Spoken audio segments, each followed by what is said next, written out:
mentioned earlier, kind of you have a system that you've worked with sparring and rattling.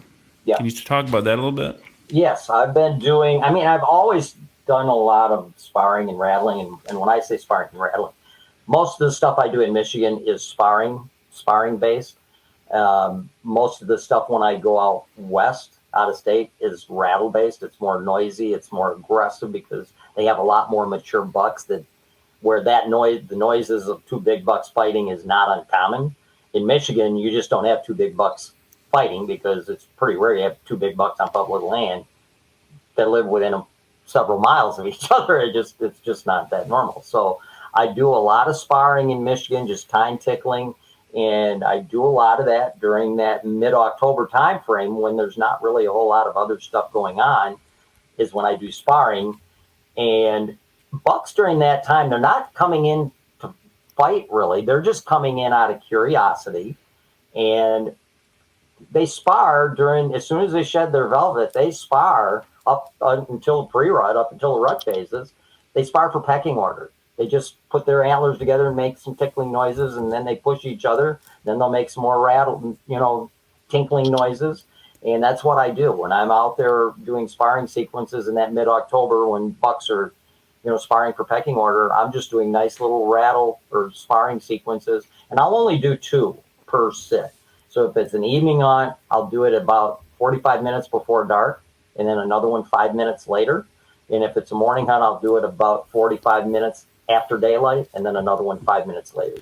So I do 2 sequences 5 minutes apart, and then I'm done for that morning or evening. If I'm on an all-day sit, I might do one in the middle of the day. Why that time frame, time lag?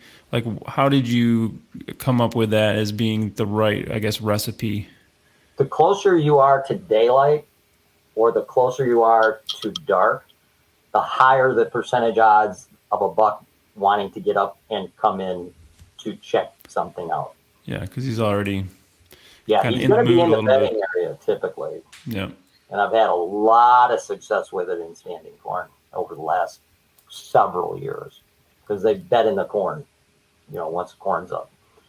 So I've rattled, I think last year of the 16 bucks I rattled in by October 15th in Michigan, I think 12 of them were out of standing corn, where I was rattling just off the edge of standing corn.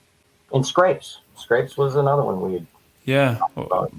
With rattling real quick though, something to point out is it is really specific to area, right? So if you talk about Michigan highly pressured, like deer get really call shy and you have to be careful. So you talked about sparring sequences, which is much lighter, right? You're just tickling, I guess, would be the way to put it. And then if you go to an area where deer are more used to more mature deer, like you said, Kansas or whatever, that's more the rattling with the heavy smashing antlers together. Plus, when I'm traveling out of state, I'm always going during the rut phases when they're actually fighting. They're blood fighting for breeding rights. So, they're coming into a more aggressive noise because they're actually fighting for breeding rights. And in that mid-October time frame and into the pre-rut, they're just sparring for, pecking order. They're not really battling. Right. So time of season, where you're at, really being cognizant of that, because again, you mentioned, I think on our last podcast, the idea of, I watch TV shows and I see these guys smashing antlers together and stuff, and I think, well, that's the way I should do it. But it might not be, depending on your location, where you're hunting, and the time of year. You really have to think about that. Like, what is naturally occurring during that time, and you're trying to replicate something that sounds real.